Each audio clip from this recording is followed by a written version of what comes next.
थकावट कह देते हैं, कई लोग कहते हैं वो ब्रेथ कैचअप कर रहा है। ये सिर्फ सांस ही कैचअप कर रही है, टाइम वाइज करेक्शन ही है ना? Good afternoon Ashish ji, good afternoon Virendra.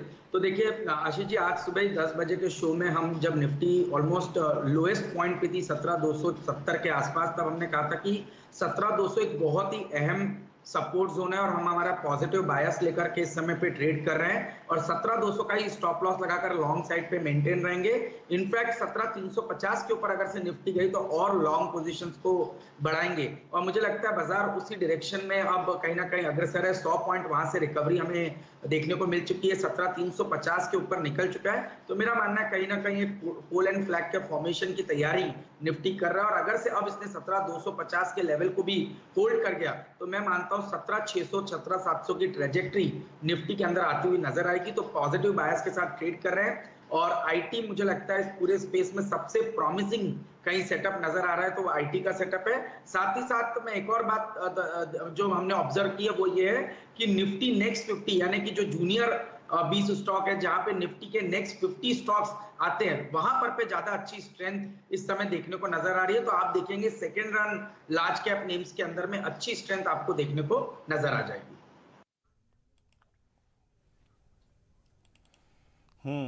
अच्छा आशीष, ये तो हो रहा आपका, अगर आप देखें व्यू, मैं आपसे एक बात पूछता हूँ, ये आपका कन्विक्शन ट्रेड क्या है जरा प्लीज बताएंगे इस वक्त का। और एक चीज ही बताइएगा, आज से 2-3 रोज पहले हमने एक स्टॉक पकड़ा था HDFC AMC, ये आपकी कॉल है इस वक्त की अगर, तो ये HDFC AMC अपने 3 हाइस को काटने की तैयारी करता हुआ कुछ देर पहले ही इसने काटा था। इसमें कोई ऑप्शन ट्रेड जोड़ना चाहेंगे डायरेक्टर साहब? प्लीज एक बार जरा 3300 की HDFC की कॉल लेके आइएगा। मेरे जहन में ये ट्रेड आ रहा था, इसलिए मैं, अगर आप देखें, यहां पे बात करने की कोशिश कर रहा था।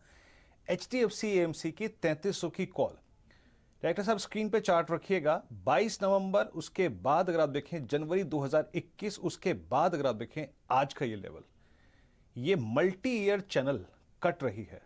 3300 की कॉल का प्रीमियम रखिएगा। इस ट्रेड पर आपका लॉजिक क्या कहता है? 3300 की कॉल ट्रेड कर रही है 101 रुपए पे एट 2। बिल्कुल वीरेंद्र, तो आपने बहुत ही अच्छे सेटअप की बात की। ये जो सेटअप HDFC AMC का बना है, इसको बहुत लंबे टाइम फ्रेम पे आप देखें तो ये करीब करीब 9 महीने का कंसोलिडेशन HDFC AMC कंप्लीट करने की कोशिश कर रहा है और जैसे ही ये 3300 के ऊपर निकलेगा तो ये बहुत ही सिग्निफिकेंट ब्रेकआउट करीब 9 महीने के कंसोलिडेशन का होगा और जिसके लक्ष्य बनेंगे 3800 के ऊपर के, यानी कि यहां से कम 15 से 18% की तेजी आने वाले दिनों में आप HDFC AMC में देखेंगे। तो पहला मैंने अपना पोजिशनल व्यू दिया, जो आपको ये ध्यान रखिएगा कि ये स्टॉक अब एक लॉन्ग टर्म ट्रेंड के अंदर में पॉजिटिव बनता हुआ नजर आ रहा है और 3150 के स्टॉप लॉस के साथ 3800 के लक्ष्य के लिए हमने हमारे क्लाइंट्स को इसको रिकमेंड किया है। जहां तक इस ऑप्शन का सवाल है तो डेफिनेटली इसके अंदर लॉन्ग पोजीशन बनाइए। ये ऑप्शन करंट लेवल से एटलीस्ट 40-50% जंप आपको दिखा सकती है, तो इसके अंदर एक लॉन्ग पोजीशन होल्ड रखिए। यहां से अच्छे खासे लक्ष्य आपको इस कॉल ऑप्शन के अंदर में देखने को नजर आ सकते हैं। अब जहां तक कि मेरे ट्रेड का सवाल है तो वीरेंद्र, एक तो रिपीटेटिव ट्रेड है, वो है मेट्रोपोलिस का, जिसको मैंने कंटिन्यूअसली 2-3 दिन से रिकमेंड किया है। मुझे लगता है अब इसके टारगेट्स रिवाइज करने की जरूरत आ चुकी है, तो 3200 के लक्ष्य के लिए मेट्रोपोलिस के अंदर में खरीदारी करनी चाहिए। स्टॉप लॉस लगाना चाहिए 2950 का और यहां से 130-140 रुपए की तेजी मैं मेट्रोपोलिस के स्टॉक में देख रहा हूं। दूसरा स्टॉक मैंने जो और ऐड किया है वो है कोफोर्ज। तो कोफोर्ज मुझे लगता है बहुत ही अच्छा सेटअप कोफोर्ज का बन चुका है। आज सिग्निफिकेंट एडिशन ओआई में भी इस स्टॉक में नजर आ रहा है, तो यहां पर पे 5190 के स्टॉप लॉस के साथ खरीदारी कोफोर्ज में करनी चाहिए। ऊपर में 5340 के लक्ष्य मैं समझता हूं कोफोर्ज के भी स्टॉक में देखने को नजर आ जाएंगे।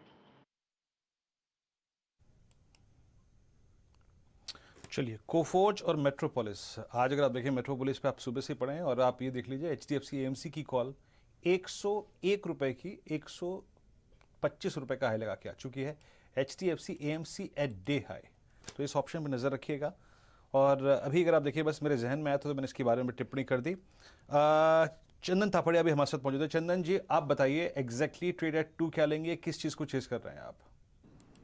बिल्कुल, देखिए वीरू, कहीं ना कहीं निफ्टी, बैंक निफ्टी दायरे में फंसे हुए हैं, बट अच्छी बात है कि निफ्टी में नीचे के लेवल से रिकवरी देखने को मिली है और उसका पूरा दारोमदार कहीं ना कहीं आईटी कंपनीज को जाता है। आज देखोगे आप निफ्टी आईटी में बढ़त बनी हुई है और यहाँ पे लगभग 1%, 1.25% की मूवमेंट है, तो उसकी वजह से निफ्टी होल्ड कर रहा है। तो बायस तो ओवरऑल पॉजिटिव है, बट कंसोलिडेटिव मूव रहेगा और ऐसा लग रहा है थोड़ी वॉलेटिलिटी भी यहाँ पे बढ़ सकती है।